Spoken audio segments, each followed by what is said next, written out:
Le psychiatre Gérard Miller, accusé de viol et d'agression sexuelle sous hypnose. Oui.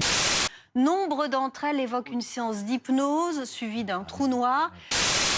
Elles sont 67 femmes à avoir pris contact avec nos confrères de Elle depuis le début de leur enquête sur Gérard Miller.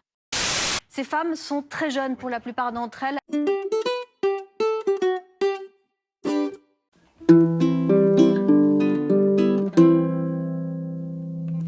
Gérard, Gérard, mon petit cochon, tu n'as pas compris ce qu'est l'alliance thérapeutique.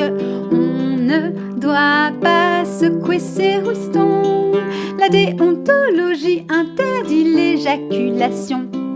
Gérard, Gérard, tu as le melon.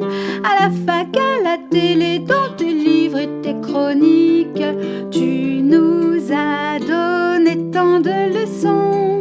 Bravo pour ton hypocrisie et pour ton aplomb. Qu'est-ce que tu vas raconter si le parquet ouvre une enquête? Diras-tu que ces jeunes filles se sont jetées sur ta braguette? Qu'elles rêvaient depuis longtemps de te grignoter la courgette? Qu'elles n'ont pas pu s'empêcher de te souffler dans la trompette? Tu as écrit à Libération que tout cela s'est passé dans un contexte ludique pour justifier les accusations dont tu fais l'objet. Tu nous prends vraiment pour des cons. Si tu fais un séjour en prison, tu auras des copains qui ont ton sens de l'éthique.